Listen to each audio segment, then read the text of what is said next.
کہہ رہا ہوں میں یہ ناپ کر تول کر اپنے ایمان کی آواز پر بول کر اپنے. سواگت ہے دوستو آپ سبھی کا دیہات کی آواز میں آپ کے ساتھ محمد ارشاد. سنیں گے دوستو عمران پرتاپ گری کی ایک شاندار نظم. اس سے پہلے بتا دوں جب تعلیم کا بنیادی مقصد نوکری کا حصول ہو تو معاشرے میں نوکر ہی پیدا ہوتے ہیں، رہنما نہیں. آئیے سنتے عمران پرتاپ گری کی نظم. تو آپ سے گزارش ہے ویڈیو کو لائک کیجیے اور چینل کو ضرور سبسکرائب کیجیے. ہمارا عقیدہ بھی کیسا ہو، ہمارے مسلک الگ الگ ہوں، لیکن یہ برا دور ہے. میں آپ سے گزارش کرتا ہوں کہ مسلکوں کی لڑائی کو مسجد اور مدرسے تک محدود کریے. سڑک پر ایک نظر آئیے، اپنے خلاف ہونے والے ظلم کے ساتھ کھڑے ہوئیے. آج نہیں کھڑے ہوں گے تو آپ کا بھی نمبر آنے والا ہے. میں آپ سے یہ گزارش کرتے ہوئے ایک نظم شروع کرتا ہوں. وہ کہتے ہیں 5 لاکھ لیجئے اور گھر واپس آ جائیے. وہ یہ بھول جاتے ہیں کہ دنیا کی ایک سپر پاور طاقت میں ایک شخص ہوا کرتا تھا. اللہ نے اس کو ایسا ہنر دیا تھا، اس کے پیروں میں ایسا جادو تھا کہ وہ جب پھرکتا تھا تو دنیا اربوں ڈالر لٹا دیا کرتی تھی. لیکن اس شخص کو کہیں سکون نہیں ملا تو اس نے اپنے چچیرے بھائی سے کہا کہ مجھے سکون کی تلاش ہے. چچیرے بھائی نے کہا سکون چاہتا ہے تو قرآن پڑھ. اس شخص نے قرآن پڑھی اور اس کے بعد اسلام میں داخل ہوا. اس شخص کا نام تھا مائیکل جیکسن. آپ ریٹ لگا رہے ہیں 5 لاکھ، یہاں اربوں ڈالر ٹھکرا کر کے لوگ اسلام کی پناہ میں آ رہے ہیں اور آپ ریٹ لگا رہے ہیں 5 لاکھ. کچھ بات تو ہے میرے اسلام میں، کچھ بات تو ہے میرے اسلام میں کہ جس شخص کے مکے سے دنیا کانپتی تھی وہ سکون کی تلاش میں اسلام میں آ کر کے محمد علی ہو جاتا ہے. کچھ بات تو ہے میرے اسلام میں صاحب، کچھ بات تو ہے میرے اسلام میں کہ یوسف یوحنا محمد یوسف ہو جاتا ہے. کچھ بات تو ہے میرے اسلام میں کہ سنیتا ولیمز جب انترکش جاتی ہیں تو انہیں وہاں سے صرف 2 جگہ روشنی دکھائی پڑتی ہے اور وہ 2 جگہیں ہیں مکہ اور مدینہ. کچھ بات تو ہے میرے اسلام میں. میں ایک نظم پڑھتا ہوں آپ کی عدالت میں صاحب. ایسے بہت سارے چہرے ہوں گے جنہوں نے شاید پہلے نہیں سنا ہو مجھے. میں جن چیزوں کے لئے یا تو بہت بدنام ہوں یا بہت مشہور ہوں، کوشش کرتا ہوں کہ وہاں تک آپ کو پہنچاؤں. پڑھتا ہوں صاحب. کہہ رہا ہوں میں یہ ناپ کر تول کر. میں ہمت کرتا ہوں میری آواز سے آواز ملانا. لبوں پر ہم سجا کر آیت قرآن نکلے ہیں، وطن پر مرنے مٹنے کا لیے ارمان نکلے ہیں. زمانہ گر تلا ہے جان لینے پر تو کیا ڈرنا، ہتھیلی پر سجا کر ہم بھی اپنی جان نکلے ہیں. ہتھیلی پر سجا کر ہم بھی اپنی جان نکلے ہیں. فیض بھائی پڑھتا ہوں نظم. کہہ رہا ہوں میں یہ ناپ کر تول کر اپنے ایمان کی آواز پر بول کر اپنے ایمان کی آواز پر بول کر. خواب گھر واپسی کا جو بنتے ہیں وہ، خواب گھر واپسی کا جو بنتے ہیں وہ، میری دھڑکن سنے کان کو کھول کر. میری دھڑکن سنے کان کو کھول کر. ہم محمد کے اسلام کی شان پر. دیکھتا ہوں کتنی محبت کرتے ہیں آپ اپنے آقا سے. میں پڑھتا ہوں یہ مصرے کہ ہم محمد کے اسلام کی شان پر کل بھی قربان تھے اب بھی قربان ہیں. ہم مسلمان ہیں، ہم مسلمان ہیں، ہم مسلمان ہیں، ہم مسلمان ہیں. میرے بھارت تیری،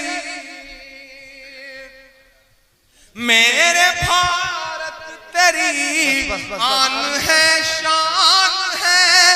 ہم تیری سرحدوں کے نگہبان ہیں. ہم مسلمان ہیں، ہم مسلمان ہیں، ہم مسلمان ہیں، ہم مسلمان ہیں. پہلا بند پڑھتا ہوں اس نظم کا. آئیے دوستو نظم سننے کے بعد دوائے دل کتاب سے کچھ بہترین باتیں سنتے ہیں. محبوب رب العالمین کا خوف. سیدنا رسول اللہ صلی اللہ علیہ وسلم پر خشیت کا یہ عالم تھا کہ اگر کبھی آندھی آ جاتی تو آپ صلی اللہ علیہ وسلم گھر سے مسجد میں تشریف لے آتے. آپ کے چہرے کا رنگ متغیر ہو جاتا، خوف کے آثار ظاہر ہوتے. صحابہ پوچھتے کہ اللہ کے محبوب صلی اللہ علیہ وسلم خوف زدہ آپ کیوں نظر آتے ہیں؟ فرماتے ہیں کہ پہلی امتوں پر بھی اسی طرح بادل بھیجے گئے. وہ سمجھتے رہے کہ پانی کی بارش برسے گی، مگر ان پر پتھروں کی بارش برسا کر ان کو تہس نہس کر دیا گیا. آپ ڈرتے تھے، صلاۃ الحاجت پڑھتے تھے اور صحابہ کرام اپنے گھروں کو نہیں جاتے تھے جب تک آندھیاں بند نہیں ہو جاتی تھی. اتنا ان کے دل میں اللہ کا خوف ہوتا تھا کہ معلوم نہیں ہمارے ساتھ کیا ہوگا. سیدنا ابو بکر صدیق رضی اللہ عنہ کا خوف. سیدنا ابو بکر صدیق رضی اللہ عنہ اس امت میں اللہ رب العزت نے جن کو بلند مقام عطا فرمایا ان کا نام ہی بتلا رہا ہے. ابو بکر کنیت ہی ایسی نرالی.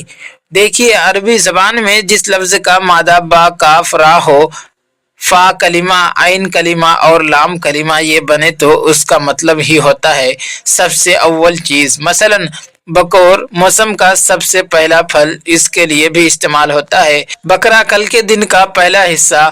باکرا وہ کنواری بچی جس نے مرد کو شوہر کی نظر سے نہ دیکھا ہو. تو اس قاعدہ کو سامنے رکھ کر دیکھیے ابو بکر یہ لفظ ہی بتلا رہا ہے کہ اللہ رب العزت نے اس امت میں سب سے بلند مرتبہ دیا.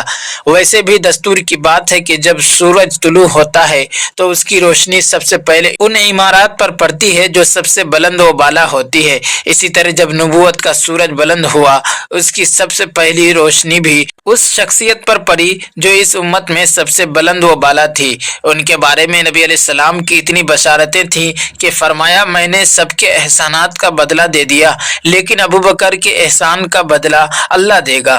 نبی علیہ السلام کا فرما دینا کتنی بڑی بات ہے. اللہ اکبر. جن کو معیت کبریا نصیب تھی نبی علیہ الصلوۃ والسلام کے ساتھ نسبت اتحادی نصیب تھی. ان کے خوف خدا کا یہ عالم تھا کہ ڈرتے کانپتے تھے. کبھی کبھی بیٹھ کر یوں کہتے کہ اے کاش مجھے میری ماں نے جنا ہی نہ ہوتا، اے کاش میں گھاس کا تنکا ہوتا، میں کوئی پرندہ ہوتا، اے کاش میں کسی مومن کے بدن کا بال ہوتا. یوں کہتے تھے. وہ اللہ رب العزت کی عظمتوں کو جانتے تھے اس لیے ڈرتے کانپتے تھے کہ پتہ نہیں ہمارے ساتھ کیا معاملہ ہو جائے.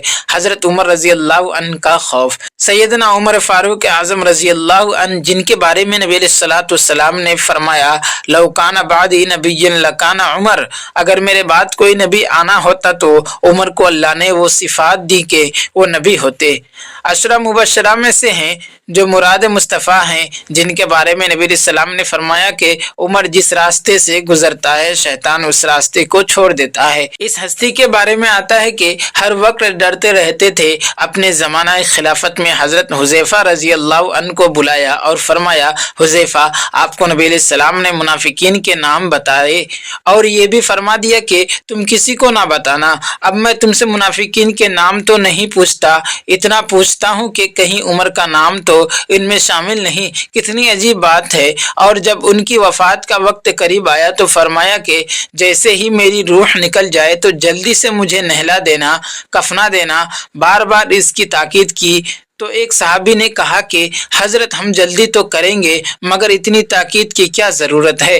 اس پر ٹھنڈی سانس لی اور ایک بات کہی. فرمانے لگے کہ جلدی کی تاکید اس لیے کر رہا ہوں کہ اگر اللہ رب العزت مجھ سے راضی ہوئے تو تم مجھے اللہ سے جلدی ملا دینا اور اگر اللہ مجھ سے ناراض ہوئے تو تم میرا بوجھ جلدی سے کندھوں سے ہٹا لینا. اور عمر کے انجام کو تو اللہ بہتر جانتا ہے. اللہ اکبر. خوف خدا کی اعلیٰ مثال. ایک صحابی بیٹھے رو رہے ہیں. ان کے دوست آئے، کہنے لگے کہ کیا ہوا؟ کوئی غلطی ہو گئی، کوئی گناہ ہو گیا؟ ان کے سامنے ایک گندم یعنی گیہوں کا دانہ پڑا ہوا تھا. انہوں نے وہ گندم کا دانہ اٹھا کر دکھایا اور قسم کھا کر کہا کہ اللہ کی قسم میری زندگی کے گناہوں کا وزن گندم کے دانے کے برابر بھی نہیں. میں گناہوں سے نہیں رو رہا، اس بات پر رو رہا ہوں کہ کہیں ایسا نہ ہو کہ موت سے پہلے ایمان سے محروم کر دیا جاؤں. یہ خوف کی سب سے اعلیٰ اعلیٰ مثال ہے جو صحابہ کرام کے دل میں تھا۔ محبوب خدا ام المؤمنین مخدومۃ المسلمین سیدہ عائشہ صدیقہ رضی اللہ عنہا ساری رات اس آیت کو پڑھ کر دہراتی ہیں، وَبَدَا لَهُم مِّنَ اللَّهِ مَا لَمْ يَكُونُوا يَحْتَسِبُونَ، اور خدا کی طرف سے ان کو وہ معاملہ پیش آئے گا جس کا ان کو گمان بھی نہ تھا۔ پڑھتی ہیں اور پڑھتے پڑھتے پوری رات گزار دیتی ہیں، ان کے دل میں یہ خوف ہوتا تھا۔ دوستو ویڈیو کے آخر میں آپ سے گزارش ہے، اگر ویڈیو پسند آئی ہو تو ویڈیو کو لائک کیجیے اور چینل میں پہلی بار وزٹ کیے ہیں تو سبسکرائب کر کے بیل آئیکن کو پریس کر دیں۔